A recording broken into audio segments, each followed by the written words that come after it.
subordinação, tem uma empresa mãe que controla os demais, né? Há uma hierarquia entre isso.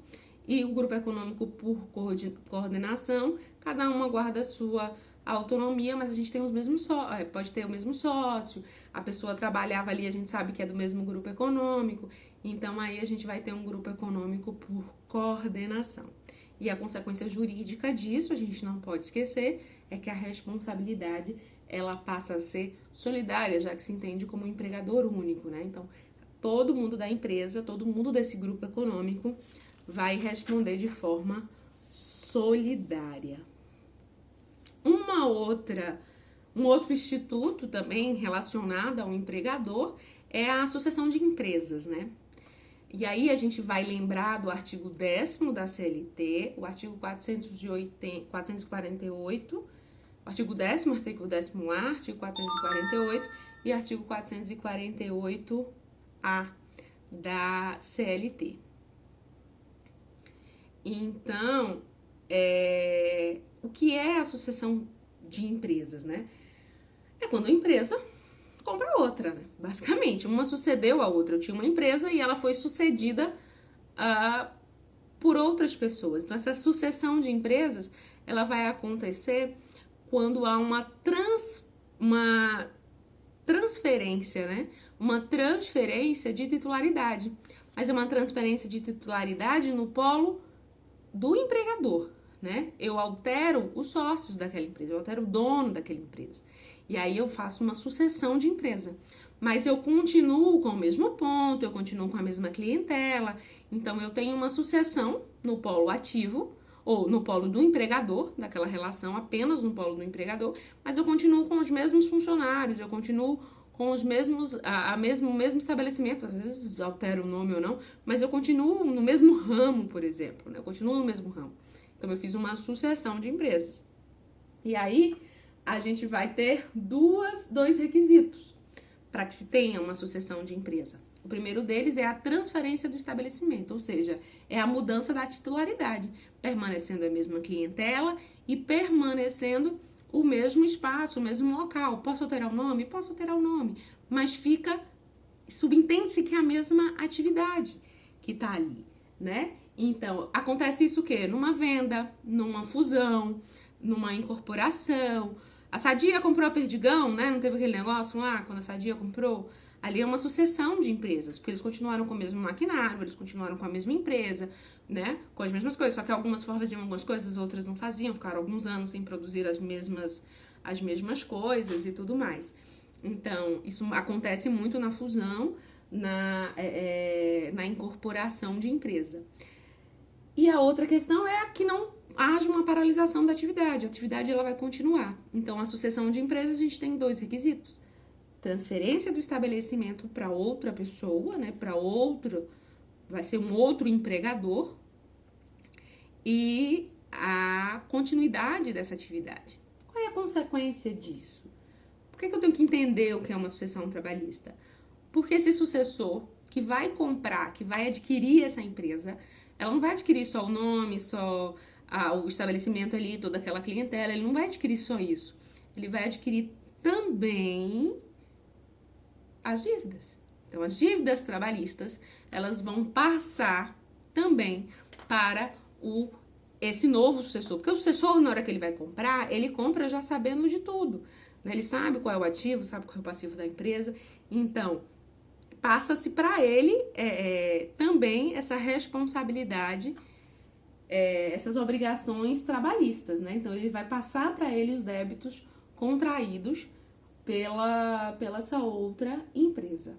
Agora, se confirmada que essa sucessão ela foi fraudulenta, eu fiz essa sucessão para me livrar de débitos trabalhistas anteriores, eu fiz essa sucessão de forma fraudulenta, né, para gerar algum tipo de fraude contra credores, alguma coisa do tipo, aí essa responsabilidade ela passa a ser solidária.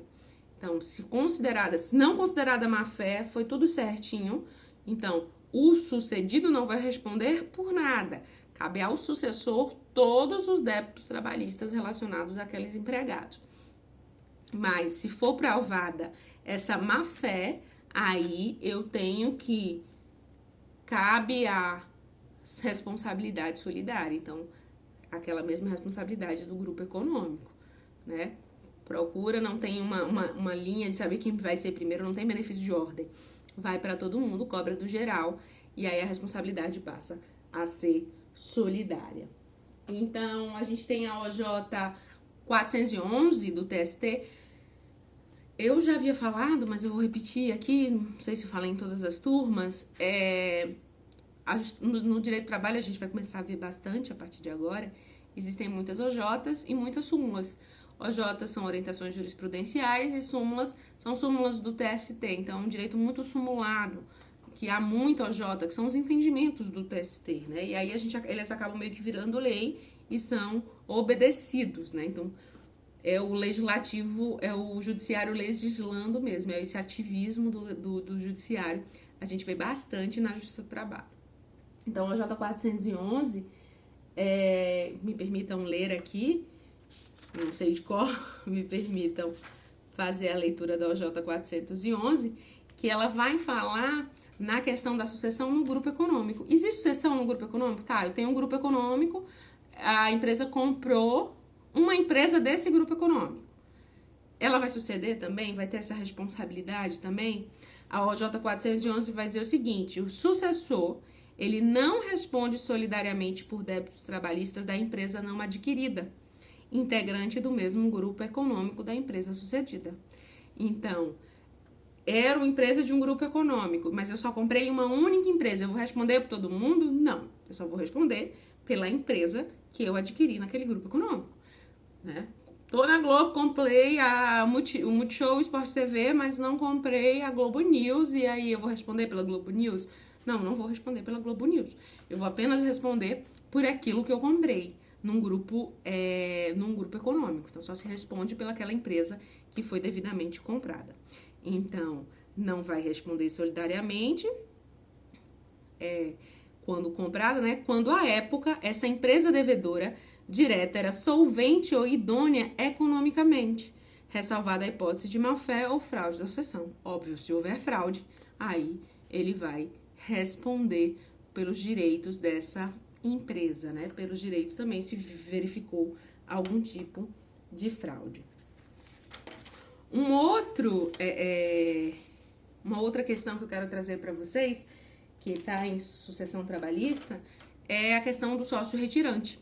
A questão do sócio retirante, ele é um instituto novo, veio com a reforma trabalhista de 2017, né? Que acrescentou o artigo 10A no artigo 10A na CLT, né? E aí ele vai falar dessa responsabilidade do sócio retirante. O sócio retirante é aquele que sai, né? Eu tenho uma sociedade e mudei um sócio. E aí esse sócio, ele vai responder, não vai responder? Como é? Ele vai responder, sim, ele vai responder pelos débitos trabalhistas, mas da época em que ele era sócio. Né? Ele não vai poder responder da época em que ele não era mais sócio. Então, o sócio retirante, ele responde na época em que ele é sócio.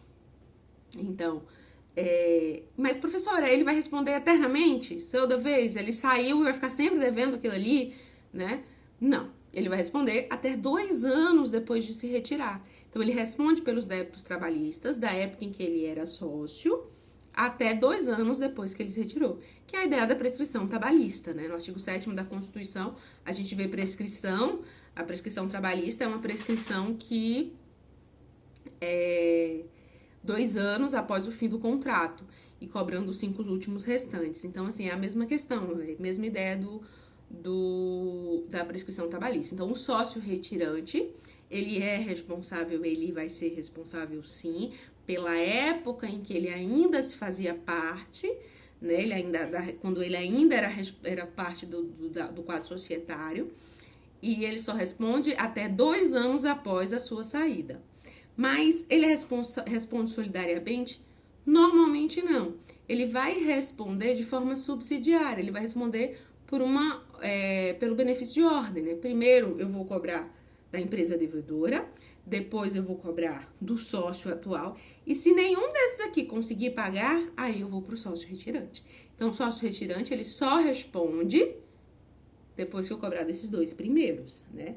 Agora, ele vai responder solidariamente, ou seja, não vai ter benefício de ordem, se ele houve alguma comprovação de fraude, né? Ele agiu de forma fraudulenta, né? Retirou ali de forma fraudulenta, às vezes quando é de família, assim, retira um e aí fica só os outros e bota o dinheiro todo na conta daquele ali para ninguém pegar. Então, se foi verificado fraude, aí ele vai responder de forma solidária e aí eu não vou ter esse benefício de ordem.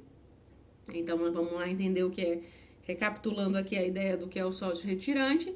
Sócio retirante é aquele que saiu, né, da sociedade, né, que retirou o seu nome ali da ata de sociedade, e ele vai responder sim, pelo período em que ele era sócio, mas até 2 anos após a sua retirada, ele vai responder de forma subsidiária, obedecendo uma ordem, primeiro a empresa devedora, depois o sócio atual e só depois se busca esse sócio retirante, que vai responder solidariamente em caso de comprovada fraude, né, entre eles. Bem, gente, mais ou menos foi isso que eu quis trazer para vocês. Então, a ideia do empregador, do que é o empregador, né? A gente viu o empregado e agora a gente veio ver o que é o empregador. Então, a gente tem o empregador, segundo o artigo 2º, agora eu vou fazer meio que uma geralzona aqui. Tem o empregador, que é do artigo 2º, né, que é aquela pessoa que vai admitir, que vai assalariar, que vai dirigir a relação, né, a prestação de serviço, e ela pode ser uma empresa individual ou coletiva, e pode ser também profissional liberal, pode ser organização beneficente, pode ser instituição beneficente, pode ser associação, que eles se equiparam a empregador também. Cabe a esse empregador os riscos pela sua atividade, né? Ele não pode repassar para o empregado o seu fracasso, a sua falência. O empregado não tem que saber disso. O empregado tem que receber. Se ele está trabalhando, ele tem o direito de receber. Então, esse é o princípio da alteridade, né? E a gente viu que existem 2 institutos do empregador, né? Ligada à ideia do empregador. A Associação Trabalhista e o Grupo Econômico. O grupo econômico, a gente viu que é quando dá um conjunto de empresas, que pode ser tanto por subordinação ou por coordenação. Por subordinação, a gente tem uma hierarquia entre esse grupo econômico. Por coordenação, não há uma hierarquia entre eles, mas há um interesse comum. Aí a gente vai ter esses 3 requisitos, né? Esses 3 requisitos mesmo, né? Que é um interesse integrado, a efetiva comunhão de interesse e a atuação conjunta dessas empresas integrantes. A responsabilidade, isso é muito importante, principalmente quando vocês forem fazer uma petição para cobrar esses honorários, não me façam, os honorários não, as verbas rescisórias, não me façam esse erro, né? Cobrar alguma coisa na justiça de não saber qual é a responsabilidade do grupo econômico. A responsabilidade do grupo econômico, ela é solidária, ou seja, é necessário saber se existe esse grupo econômico, porque qualquer empresa do grupo econômico vai responder de forma solidária, né? Essa é a principal consequência da formação do grupo econômico. E aí a gente tem também a sucessão de empresas, que é quando há uma transferência dessa titularidade e uma continuidade desse emprego, né? Ou uma continuidade dessa atividade. A atividade não para. Eu tenho uma transferência, eu tenho uma alteração da figura do empregador, mas a atividade ela continua ali, continua a mesma. Então, se não há essa paralisação, se eu continuo, se eu adquirir eu tenho que adquirir essa mesma clientela, eu adquiro aquele estabelecimento, e aí é comum em fusão, em incisão e incorporação. E aí qual é a consequência da sucessão de empresas? A consequência direta é que os débitos trabalhistas, eles também são sucedidos, né? Eles também passam para a pessoa do sucessor. Então, o sucessor ele vai adquirir não só o bônus, como também o ônus. Ele adquire o local, adquire a clientela, mas ele também vai adquirir as dívidas trabalhistas daquele empreendimento, né? Passa a ser dele essa responsabilidade, a responsabilidade do sucessor. No grupo econômico também, na sucessão de grupo econômico, aí a gente tem a OJ 411 da SDI 1 do TST, que vai dizer que o sucessor de um grupo econômico, ele não responde por todas as empresas, né? Que se ele não vai responder por empresa que ele não comprou. Se ele não comprou aquela empresa do grupo econômico, ele não tem por que responder por ela, exceto se houver má-fé ou fraude, né? Aí sim ele vai responder. E por último, a gente viu a ideia do sócio retirante, que é uma figura nova, uma figura trazida pela reforma trabalhista e que é trazida pelo artigo 10A da CLT. E ele veio trazer a figura desse sócio retirante. Quem é sócio retirante? É aquele sócio que se retira da sociedade, né, da ata da sociedade, e ele vai responder por um tempo. E qual seria esse tempo, professor? Ele responde até 2 anos após a sua retirada, mas ele só responde pelos débitos trabalhistas que foram contraídos na época em que ele fazia parte da empresa, né? Ele não vai responder por futuro. E a gente tem o benefício de ordem, não esquecer. Primeiro eu vou cobrar da empresa devedora, depois eu vou cobrar dos sócios atuais e só depois eu cobro dos retirantes. Então, a gente tem uma ideia de uma responsabilidade subsidiária. Mas, teve fraude. Tendo fraude, essa responsabilidade, ao invés de subsidiária, ela passa a ser solidária. Aí o sócio retirante, ele passa a não ter esse benefício de ordem. Então, assim, eu encerro essa aula sobre empregado e empregador. Qualquer dúvida, vocês podem passar pelo Moodle ou pelo Instagram, que eu falei, que é direitodotrabalho.facap. Segue lá, se quiserem me perguntar, podem me perguntar. Eu não vou passar nenhuma atividade relacionada a essa aula de hoje, porque eu vou juntar com outra para fazer com uma cobrança maior e uma nota maior. Já que a gente já está perto do prazo de ter a prova, eu só vou me informar de como é que vai ser feita essa atividade e aí eu vou deixar esse assunto para a prova mesmo, tá? E aí, como eu falei, faça uma leitura desse assunto nos livros que eu indiquei, né? No livro do Henrique Correia, no livro do Gustavo Felipe Barbosa, do Carlos Henrique Bezerra Leite. Todos eles, desde que atualizados com a reforma, eles estão valendo, né? E se vocês quiserem, a gente pode conversar também para fazer uma aula, aí não vai estar no cronograma, mas eu acho uma aula bastante interessante sobre essas novas MPs que foram lançadas, né, que foram editadas pelo presidente da República, acerca dessa mudança das relações trabalhistas durante a calamidade, né, durante esse período de coronavírus, dessa pandemia. Houve algumas alterações, houve até agora o entendimento de que não pode ser por acordo individual, e sim, precisa sim do sindicato. Lembra que eu sempre falava que o sindicato precisa estar presente, mas assim, a UMP desconsiderava, mas agora há o entendimento de que tem que ser feito isso, né? Um entendimento jurisprudencial. E eu queria lembrar vocês aqui falando nesse assunto, se vocês repararam que no empregado doméstico a gente não tem a figura do sindicato, né? A relação doméstica realmente ela é bem diferente. A gente não tem a figura do sindicato, é sempre acordo individual entre o empregado e o empregador. O doméstico realmente, e o empregador doméstico, o empregado doméstico realmente ainda beira um pouco lá da escravidão, apesar de ter melhorado bastante no direito atualmente. Então, espero que vocês gostem, depois vocês me falam o que é que vocês acharam do formato da aula, se tá bom assim, como é que a gente pode fazer para melhorar, até porque é algo novo para mim e é algo novo para vocês também. Um forte abraço para vocês, fiquem em casa, boa quarentena e eu tô às ordens aí para o que vocês precisarem. Até mais.